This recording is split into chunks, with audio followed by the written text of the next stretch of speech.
In 1985, the best investor of our time, Warren Buffett, gave his first television interview ever. In this video, I'm going to share the highlights from his investing philosophy to his approach to investing. There are a lot of great insights to draw from the interview, so make sure to watch right to the end. Let's get into it.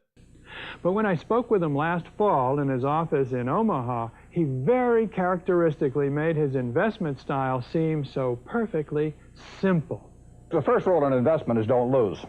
And the second rule in investment is don't forget the first rule, and that's all the rules there are. Warren's aversion to making a loss has to do with the steep hill to climb getting out. For example, if a stock loses 10% and it subsequently climbs 10%, you are only at 99%. Getting out of a loss position is harder than getting into one. Preserving your capital should be your number one priority when investing, as the alternative hinders your ability to generate long-term returns. Protecting your downside. I mean, if you buy things for far below what they're worth and you buy a group of them, you basically don't lose money. There are two parts to Warren's reply here.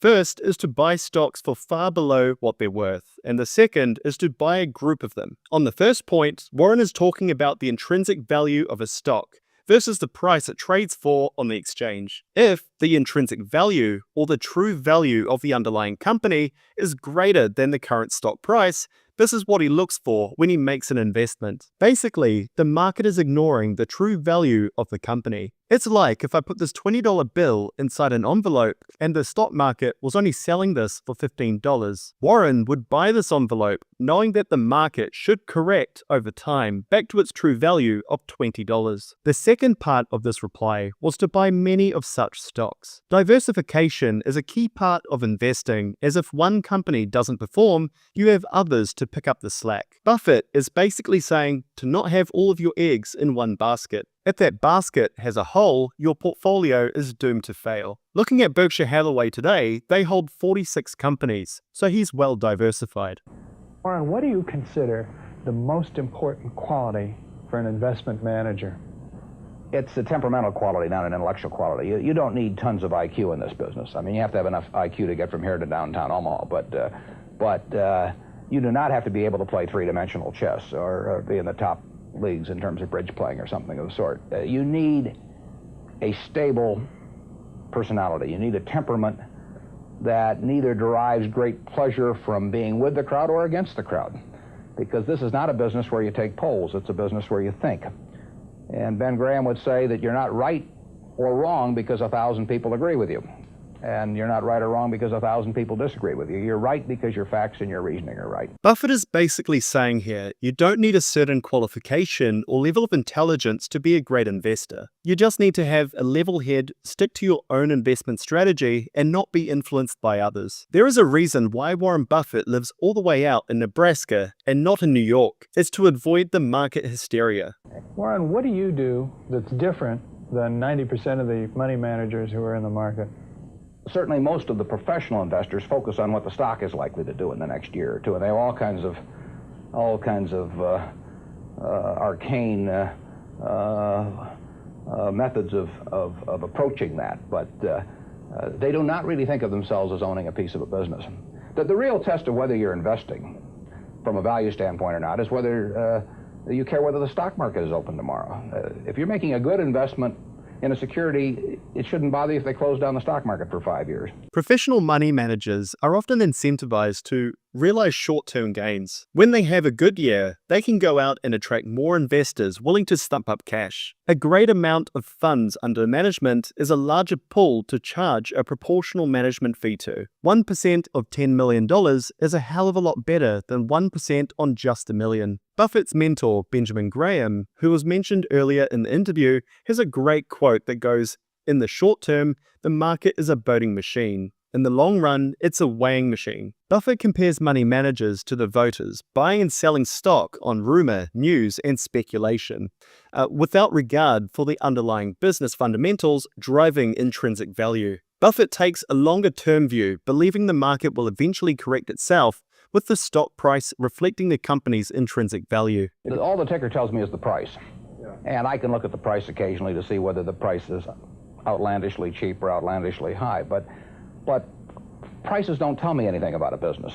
Business business figures themselves tell me something about a business, but the price of a stock doesn't tell me anything about a business. I would rather value a stock or a business first and not even know the price, so that I'm not influenced by the price in establishing my valuation, and then look at the price later to see whether it's way out of line with what my value is. Many value investors, such as Buffett, read company annual reports from the back, not the front. Here is an example. Fletcher Building is struggling right now. Their stock is near their all-time low, but you wouldn't know it if you read their annual report. The front has nice photos, nice stories, but it's all marketing nonsense. When you read from the back, that's where the financials are kept. That tells the real story. The company has flat revenue, negative profitability, and their assets shrunk while debts rose. Buffett lets the numbers do the talking, not the market voting machine.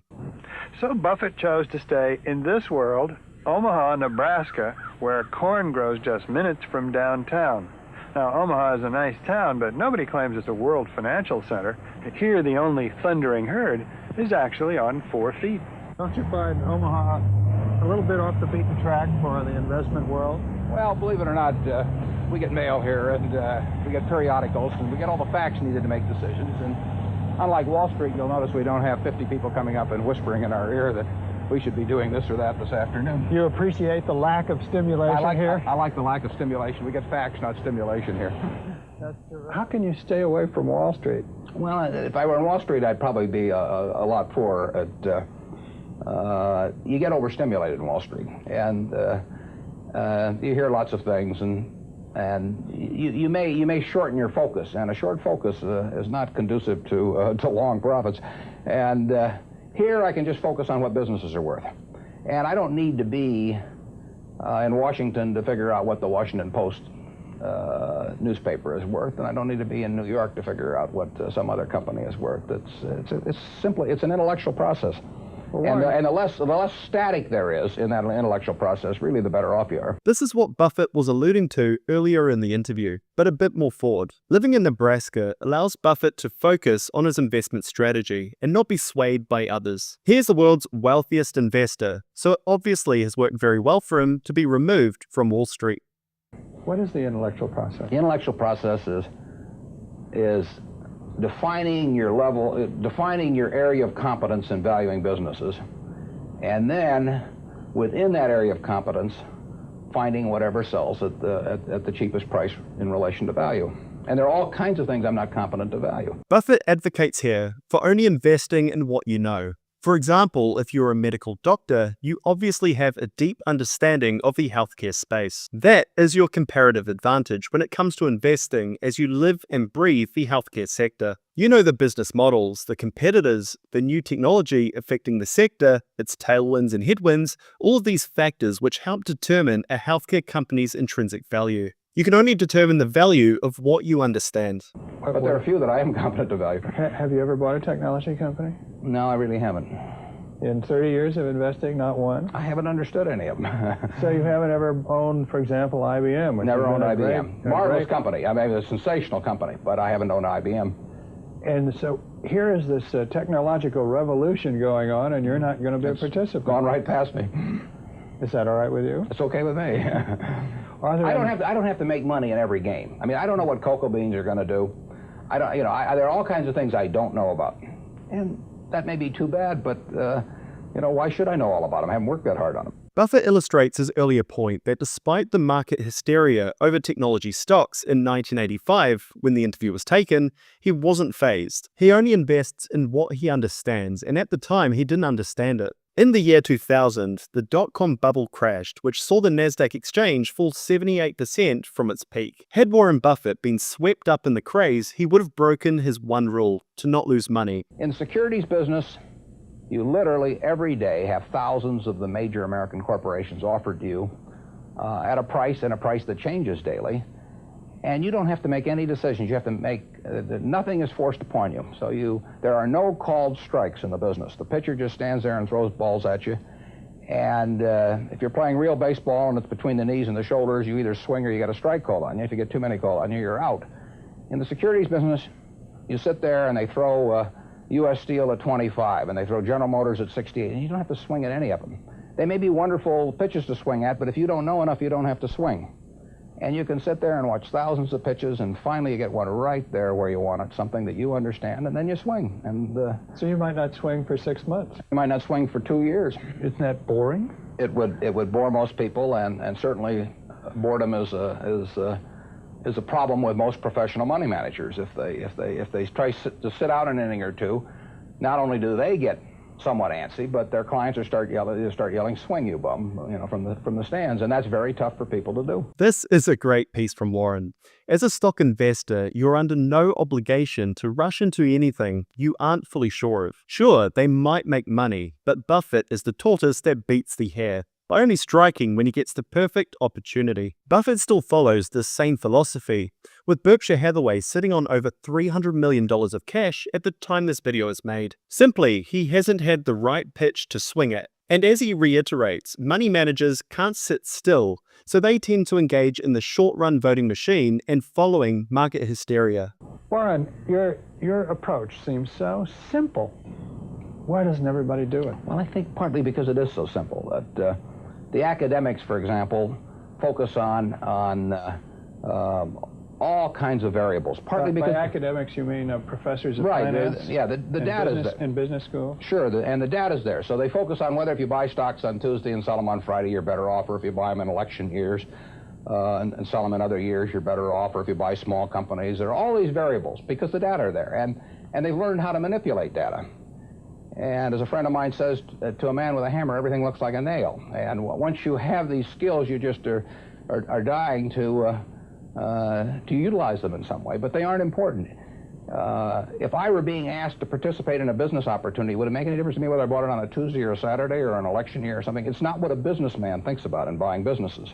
So why think about it when buying stocks? Because stocks are just pieces of businesses. Warren doesn't get influenced by such short-term market dynamics. He is investing in actual businesses that transact, hire, grow, and generate recurring profits. Whether a stock's price methodically goes up or down is a matter of academic exploration and is of no interest to him as an investor. I really enjoyed this interview with Warren. It is just a 7-minute video, but it covers all the bases of how to become a value investor. Always remember that you're not buying a piece of paper that goes up and down, you're buying a portion of a real business. Understand what you know and what you don't know. Come to your own conclusion on what a company's value is, take your time with the decision, and if you do all of that right, you should preserve and grow your capital over the long run. Thanks for watching, and I look forward to catching you on the next one. Cheers. If you like our video, do subscribe, click like, share as the motivation for us to produce more videos.